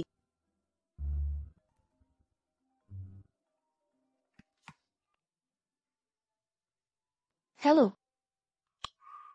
Oh, CJ. Anong problema, mahal? Sinong tumawag? Sabi ni Papa, nabalian siya ng binti. Walang nag-aalaga sa kanya. Gusto niyang puntahan ko siya. Melissa, hindi ka dapat magpagod sa kalagayan mo. Simon, puntahan mo siya. Kung malala, dalhin mo siya rito. Kumuha ka ng caregiver para sa kanya. Hindi natin dapat pahirapan ang apo natin. Pero, Mahal, tama ang lola. Mag-focus ka sa pagbubuntis mo. Iwan mo na sa akin ang iba. CJ,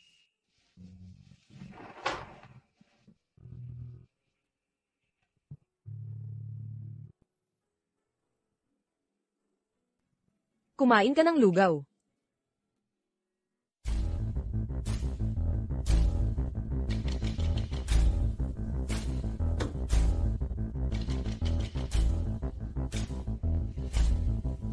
Bakit ka nandito? Si Simon pala. Ito na ang pagkakataon ko. Ang posisyon ng Mrs. Frost ay nararapat na mapasaakit. Ikaw pala ang nagpaplano. Anong ngayon? Kapatid ko siya. Hindi ba dapat dumalaw siya? Hindi ba tama yun? Rebecca, binabalaan kita. Kapag gumawa ka ulit ng ganyan, at sinaktan mo ang asawa ko, hindi kita patatawarin.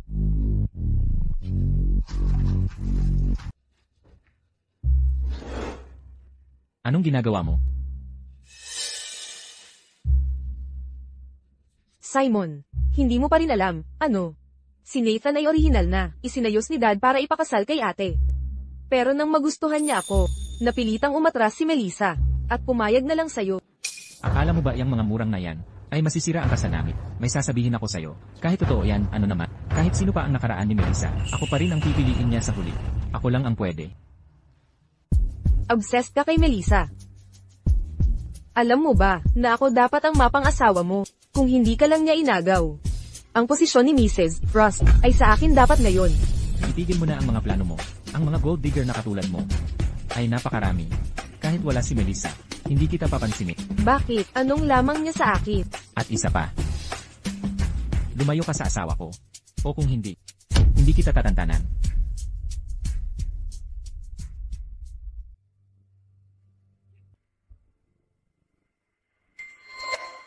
Para kay Melissa to. Pero dahil nandito ka, ikaw na lang ang mag-enjoy.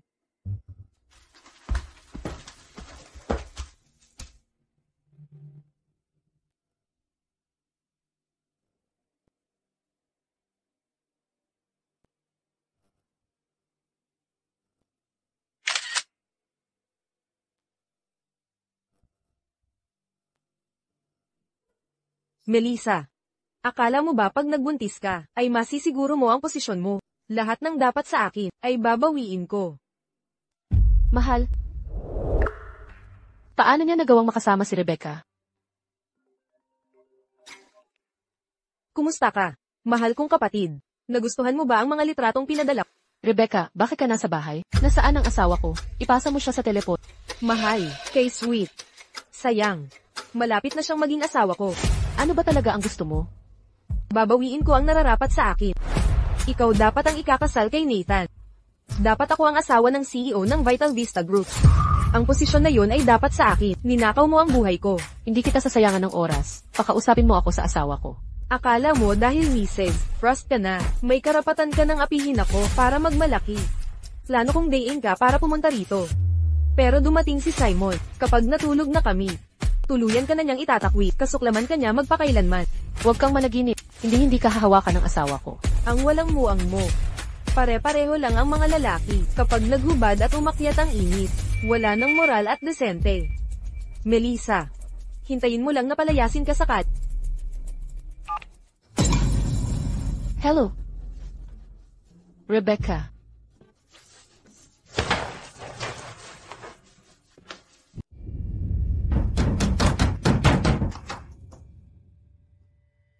Ang bilis naman. Talaga bang mahalaga sa iyo si Simon? Nasaan ang asawa ko? Ilabas niyo na siya ngayon. Anong minamadali mo? Melissa, alam mo na pala noon pa man, ang tunay na pagkatao ni Simon, di ba? Kung hindi ka sana kusang loob na, nagpakasal sa isang construction worker. Ibinigay ko sa iyo ang panalong baraha ko.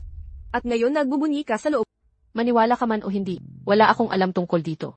Tigilan mo ang pagpapanggap. Alam mo simula pa lang, na ang bangkit ni Dad ay isang patibok. Iba ka rin talaga. Nagpapasisa ka sa luho, habang itinutulak mo ako sa apoy. Melissa, sinira mo ang buhay ko. Isa kang asong ulol. Hindi ko sasayangin ang hininga ko sa'yo. Padaanin niyo ako. Anong kinatatakutan mo? Alam kong buntis ka. Sa nakaraan mong buhay kasama si Nathan, hindi ka nabuntis. Ngayon nagpakasal ka kay Simon. At agad-agad kang nabuntis. Melissa, ang swerte mo. Anong gusto mo? Siyempre, para itama ang mali. Tandaan mo, si Nathan ang dapat na iyong mapang-asawa. Si Simon at ang posisyon bilang Mrs. Frost ay dapat sa akin. Melissa, pirmahan mo ang papeles ng divorce at iwanan mo si Simon. O kung hindi, ang bastardo sa sinapupunan mo ay hindi na makakakita ng liwanag. Kung ayaw mo ang iyong hindi ipinanganak na anak upang mamatay ngayon, mag-sign mabilis ang mga papel. Ano? Naghihintay pa rin si Simon upang makaligtas ka. Masyadong masama. Siya ay walang kamalayan na gamot, nagsisinungaling walang kaya sa kama, ulit-ulit na linya na inalis para sa conciseness. Hindi niya maaaring makaligtas ang kanyang sarili. Laban si Simon.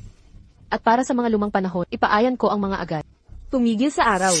Babalik ko kayo, lahat ng iyong ninakaw mula sa akin, ngayon. Rebecca, isinasaalang-alanga ang mga kahinat na nito. Mga resulta. Ikaw na, nasira ang aking buhay ganap. Ano pa ang maaari mong kunin? Alam mo kung ano. Ako ibinibenta ang aking katawan paulit-ulit upang gawin si Nathan CEO. Walang bilang na beses, deridig ko ang aking sarili para sa kanya. Gayunpaman siya itinatago ang mga mistresses. At abusado ako. Ito ay dapat na ang iyong kapalaran. Bakit dapat ako magdusa sa halip? Ikaw. Ano ang ginagawa mo? Ibigay sa akin. Mahigpit ka na tawagan ng pulis. Humihingi mo ng kamatayan. Melissa. Sa tingin mo, sino man ay darating upang makaligtas sa isang beses ako pumatay sa at maaari kong gawin ito muli. Ano ang ginagawa mo? Ang iyong kamatay. Ang aking sariwang simula. Bigyan ako ng isa pang pagkakataon at gagawa ko ang tamang pagpipilian. Melissa, papatayin kita. Rebecca. Baliw ka. Humingi ka ng tulong sa akin, pero hindi mo sinabing papatay tayo. Nandito lang ako para maglaro, kasama ang aking kapatid. Natatakot. Tama na ang usapan. Nangako kang ibabalik ako sa posisyon ng GM. Ano ang plano mo? May isang paraan. Kung matapang ka. Magsalita ka. Napansin mo na siguro, obsesyon si Simon kay Melissa. Gamitin ang feelings niya para magsalita siya para sa iyo. Hindi lang GM. Pwede ka pang maging chairman. Mas baliw ka pa sa akin. Pinapabagsak mo siya sa akin. Sa tingin mo tutulungan niya ako? Hindi kailanman kusang loob, pero kumuha ka ng leverage sa kanya at susunod siya. Anong ibig mong sabihin? Matulog ka kasama si Melissa at I feel mo para ay blackmail siya. Mapapasayo siya sa iyong awa. Sira ka. Babae siya ni Mr. Frost. Papatayin ako nito. Kung mananahimik siya, hindi malalaman ni Mr. Frost. Hindi na mauulit ang pagkakataong ito. Kung uurong ka, maghahanap ako ng iba. Para sa iyo. Patuloy kang isang loser na walang bayag. Sinukol ako ni Simon. Ito na ang comeback ko. Kung mabaygo ako, sisihin ko lahat kay Rebecca. Panalo pa rin ako. Sige. Gagawin ko.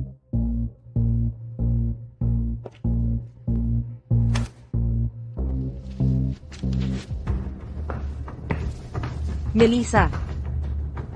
Hindi papayag si Simon na makita kang may ibang lalaki. Hindi niya hahayaang manatili ka bilang Mrs. Frost.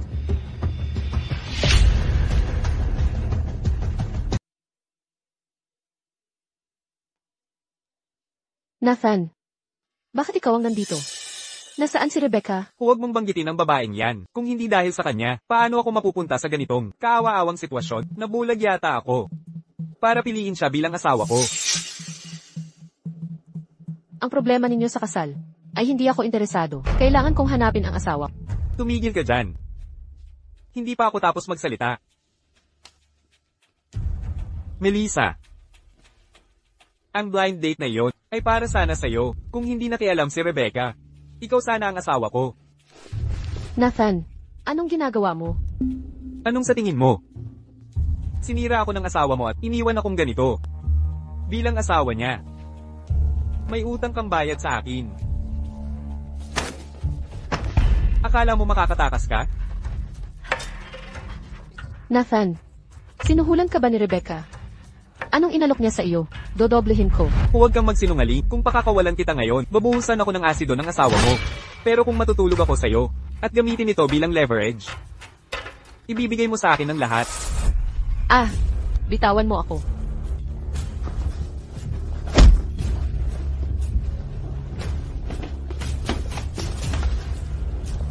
Walang silbi. Hindi man lang kayang hawakan ng babae. Nang ahas kang saktan ako? Aray. Bitawan mo ako. Simon, Akala mo ililigtas ka ni Simon. Lahat ng pinaghirapan ko ay babayaran mo ng 1,000 beses. bitawan mo ako. Simon, tulungan mo ako. Pakawalan mo siya.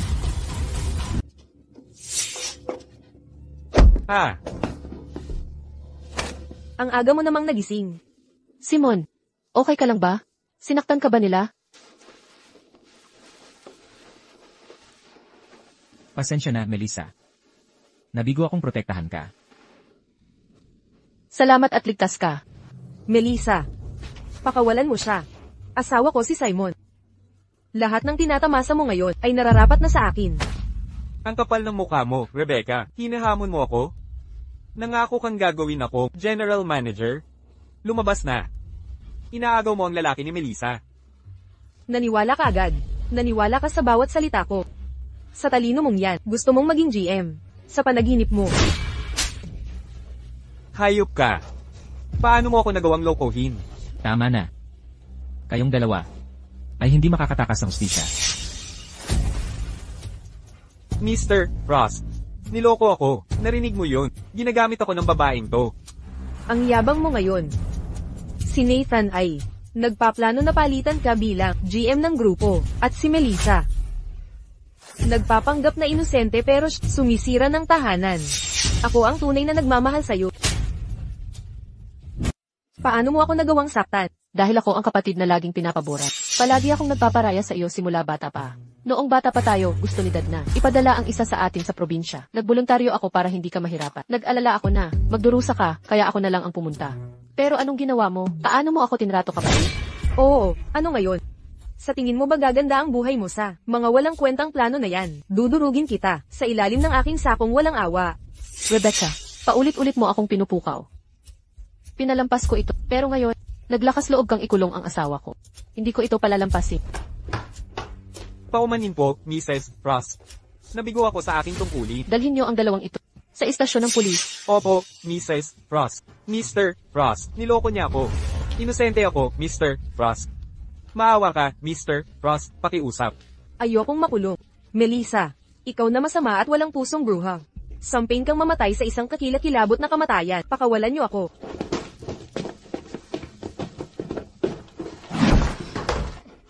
Dad, tulungan mo ako. Melissa, ano ba itong nangyayari? Magkapatid kayo sa dugo. Okay na ang mga binti mo. Nagsinungaling ka sa akin. Alam mo bang ang asawa ko ay dinuroga at ikinulong ni Rebecca? Paano mo ito nagawa? Wala akong pagpipilian. Nangako ang kapatid mo. Nalilinisin niya ang mga utang ko sa sugal. Kung akitin kitang bumalik, hindi ko akalain. Nasasaktan ka niya. Hindi dapat ganito ang mangyari. Tsaka, okay naman kayong dalawa. Melissa, pamilya tayo. Kalimutan na lang natin. Ito, okay? Ikaw, Mahal. Kalma ka lang. Kung may mangyari sa asawa ko, kayong dalawa, hindi ko kayo palalagpasin. Huwag, teka, parang awa mo na. Rebecca, bilasan mo at mag-sorry ka sa kapatid mo. Kung patuloy kang gumagawa ng gulo, madadamay ako sa'yo.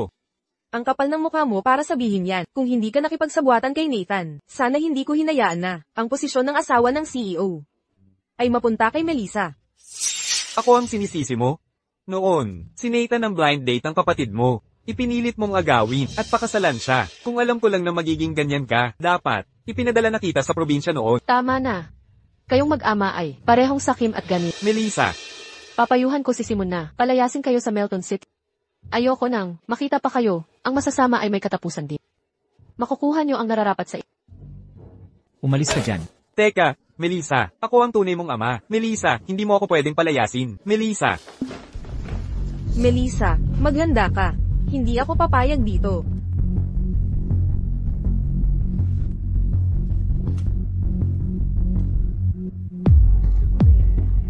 Mamamatay si Simon sa isang pagsabog sa Canal Street sa loob ng 3 araw. Melissa, kapag wala na si Simon, tignan natin kung paano ka magyayabang. Kumusta ang pakiramdam mo? Mas maayos na ako. Malusog din ang babe. Huwag kang mag-alala. Hindi ako nag-aalala sa baby. Ikaw ang inaalala ko. Okay lang ako. Nung araw na iyon, itinigil ko ang lahat ng koneksyon sa kanila.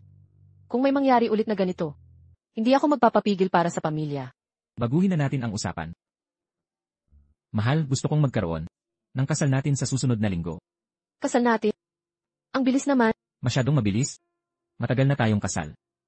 Huwag kang mag-alala sa mga plano. Ako na ang bahala sa lahat. Ay nga pala, bukas ang prenatal check-up ko. Sasama ka ba? Naman. Pero kailangan ko munang asikasuhin ang negosyo sa pabrika sa Canal Street. Maghintay ka sa bahay. Susunduin kita pagkatapos. Canal Street. Anong problema, mahal? Ang pangalang ito, parang pamilyar, bakit kaya?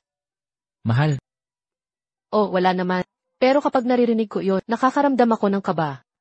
Baka dapat nating kanselahin ang plano. ikaw, natrauma ka pa rin sa nangyari noon. Huwag mag-isip ng sobra, magpahinga ka. Pero kasi, Tama na. Magpahinga ka na lang sa pagbubuntis. Ipaubaya mo na sa akin ang lahat.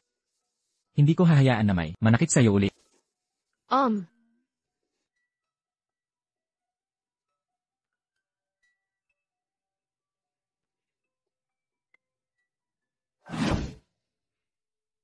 Mahal, ipapacheck up kita pagbalik ko. Simon, hindi pa rin ako mapakali. Baka ngayon, magstay na lang tayo sa bahay.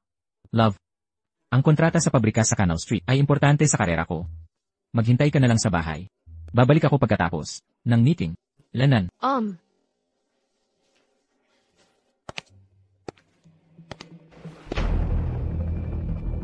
Bakit ang Canal Street, ang mga letra na ito, ay nagdudulot ng takot sa akin, ang kaba sa puso ko? Saan ko ba narinig ang pangalang ito? Naalala ko na, nabanggit ni Rebecca, sa nakaraan naming buhay, na balita na namatay si Simon, sa pagsabog sa Canal Street, ngayon mismo ang araw na iyon. Naku, nasa panganib si Simon. Simon, huwag kang pumunta sa Canal Street.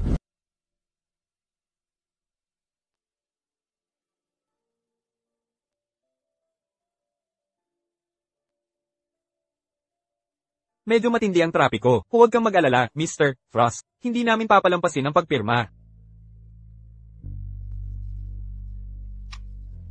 Hello. Simon, hindi ka pupunta sa Canal Street. anong problema, honey? Bakit hindi ako pwede pumunta? Hindi ko alam kung paano ipapaliwanag. Basta huwag ka pumunta ngayon. Pero ito. Why, honey? Bakit patay ang telepono? Ibaliktad ang kotse. Lil Frost, Ang kontratang ito ay napakahalaga. Importante ito para sa kinabukasan ng ating kumpanya. alam ko. Pero pinipilit ni Melissa na bumalik ako. Simula kahapon, hindi siya mapalagay sa Canal Street. Nababahala siya pag binabanggit iyon. Nag-aalala ako. Mr. Frost. Buntis si Mrs. Frost. Normal lang ang pagkabahala sa panahon ng pagbubuntis. Huwag kang masyadong mag-alala. Nandito na tayo. Tara na lang. Pirmahan ang kontrata at bumalik agad. CJ, bibilisan natin. Melissa, lahat ng mayroon ka ay mawawala na malapit. Namatay ang linya. Hello, ang numero ay naka-off. Naalala ko, maraming tao ang namatay sa pagsabog. Hindi, kailangan ko itong pigilan. Ang trahedya na mangyari.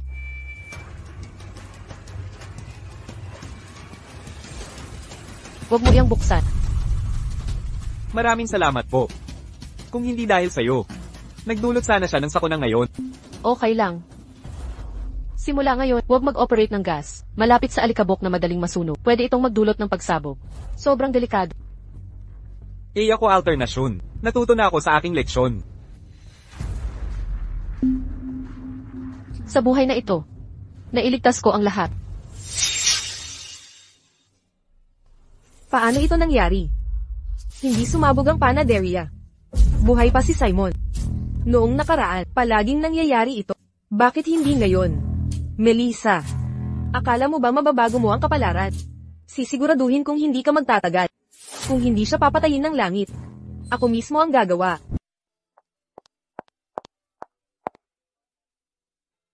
Mahal kong Melissa. Lola, Melissa. Bukas ikaw at si Melissa ay magkakaroon ng seremonya ng kasal. Mayroon ako, inihanda ang ilang regalo para sa iyo.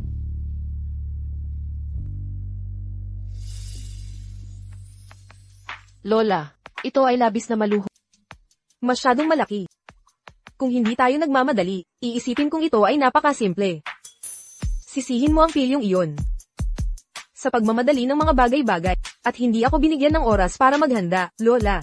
Pwede tayong magkaroon ng simpleng seremonya, sa kahit anong simpleng lugar, hindi kailangang maging engrande. Hindi pwede. Ang mga kasal sa aming pamilya ay hindi basta-basta lamang. Hindi ko hahayaang ang aking apo sa babae ay ulitin ang aking nakaraang panghihinayang. Hindi ka maniniwala kung gaano kabilis ang mga bagay. Nang pakasalan ko ang kanyang lolo, masyadong minadali. Kahit walang maayos na singsing. Tingnan mo. Lahat ng ito ay para sa iyo, mahal ko.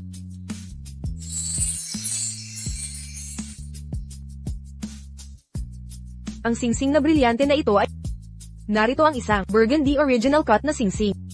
At isang Bag-On sa Premium na singsing. Lahat ng ito ay espesyal na inihanda para sa iyo. Gusto mo ba? Gustong gusto ko. Mayroon din akong damit pang kasal para sa iyo. Maghintay ka lang. Sa paraan, ano ang singsing ni Lola noon? Bakit hanggang ngayon ay nagtatanim pa rin siya ng sama ng loob? Ito ay isang mataas na uri ng singsing na 5 taon pagkatapos ng kanyang kasal. Naging uso ang mga singsing na brilyante. Iwanan mo ang plano ng kasal, kay Lola. Mag-focus ka lang sa pagiging isang magandang babaeng ikakasal. Elvenet.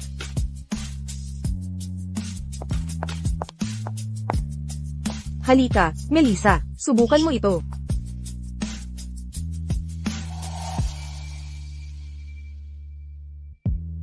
Gusto mo ba? Wow, ang ganda ng damit pang kasal na ito. Gawa ito ng sikat na designer ng France. At personal na ginawa, totoo. Ang swerte ni Mr. Nako, Mrs. Frost na siya ngayon. Malapit nang magsimula ang seremonya, Mrs. Frost, tatapusin ko na ang makeup niya. Magsisimula na akong maglagay ng foundation. Mr. Maaari mong ipikit ang iyong mga mata, at mag-relax. CJ. Sa bagay, buntis ako. Ang makeup na ito ba ay ligtas para sa baby? Ligtas na ligtas. Espesyal kong inihanda. Ito para sa iyo. Maganda. Sige, ituloy mo.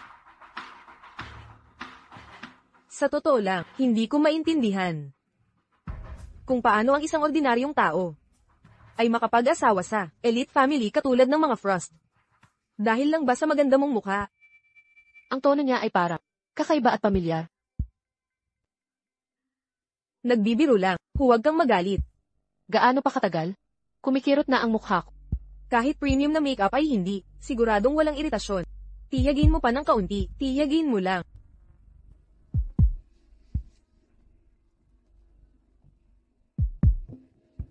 Tapos na. Maaari mo nang imulat ang iyong mga mata, ngayon. Are. Ikaw. Melissa, handle ka pa rin tulad noong nakaraang buhay. Mamatay ka na. Are. Huwag. Rebecca, ikaw ba yan? Anong problema, Mr.? Panaginip lang pala. Pasensya na. Nagulat ba kita? Okay lang ako. Mr. Hindi ka ba maganda ang pakiramdam? Sandali lang, matatapos ko na ito agad.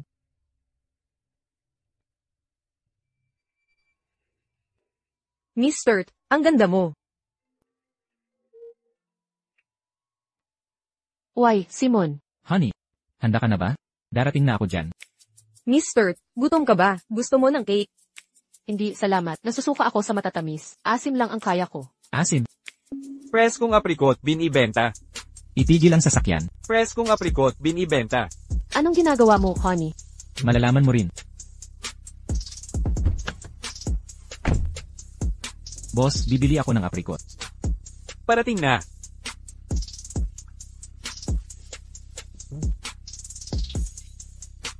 Binilhan mo ako ng asim na aprikot. Salamat, honey. Kung may gustong bilhin ang asawa ko, sisiguraduhin kong makukuha niya ito. Ang pagpapakasal sa CEO ng Vital Vista Group ay nagpapasaya sa iyo at papatayin ko siya ngayon. Tingnan natin kung ngingiti ka pa, mamatay ka.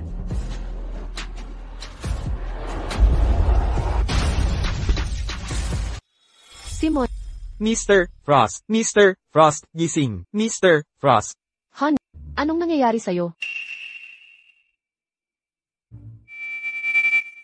Simon, manatili ka sa akin. Magiging okay ka rin. Simon.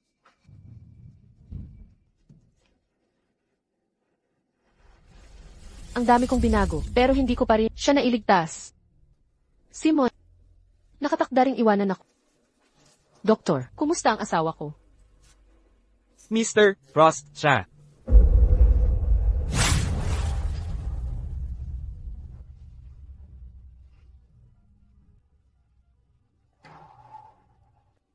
Melissa, ikaw ang panalo. Tignan mo ako, taunan.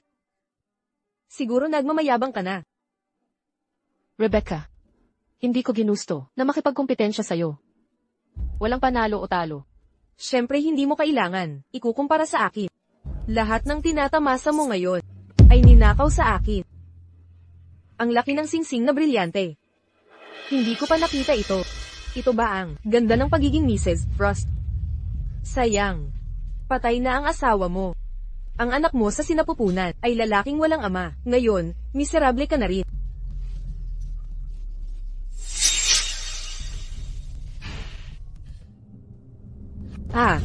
Malinaw na pinatay kita sa aksidente. Papaano, buhay ka pa? Imposible. Nang dinala si Simon sa ospital, critical talaga ang kanyang kalagayan. Ngunit, Mrs. Frost. Critical ang kalagayan ni Mr. Frost. Pero ang amoy ng suka sa kanyang kamay ay protektado ang kanyang ulo mula sa matinding pinsala. salamat naman. Pero nawala ng maraming dugo si Mr. Frost at kailangan ng type A na pagsasali ng dugo. Sa kasamaang palad, karamihan sa mga pasyente ng ospital ay galing sa aksidente. Ubus na ang type A na dugo namin. Kung walang agarang pagsasalin, baka hindi siya mabuhay. Doktor, type E ako. Kunin mo ako para mag-donate ng dugo. Kailangan ko siyang iligtas. Pero, Mrs. Frost, bagong buntis ka, ang pagkawala ng maraming dugo ay maaaring mapanganib sa inyong dalawa. Wala akong pakialam. Kunin mo ako ngayon. Kilos. Sige, sumunod ka sa akin.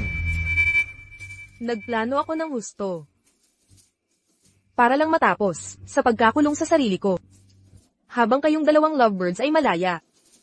Ang masasamang gawa ay humahantong sa pagkawasak. Ang kapalaran mo ay nararapat sa mga krimen mo. Melissa, palagi kong kinamumuhian ang pagiging banal mo.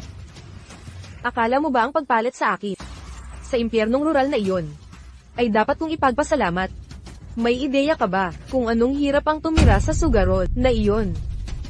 Ano man ang paniwala mo, pagkatapos mamatay ni nanay, palagi kitang nakikita bilang ang nag-iisang pamilya ko.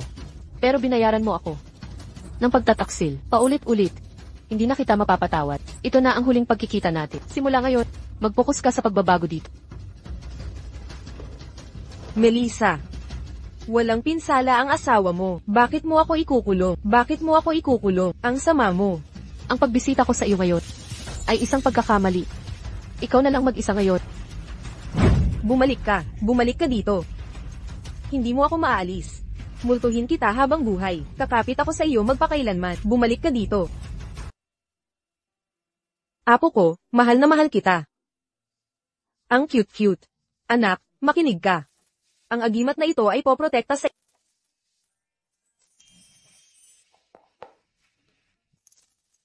Simula ngayon, lumaki kang malakas. At mabuhay ng 100 taon. Ginto pa ito. Mrs. Judy Frost, kumpara sa regalo mo. Ang regalo ko sa unang buwan ay napakasimple. Bakit mo ako kinukumpara?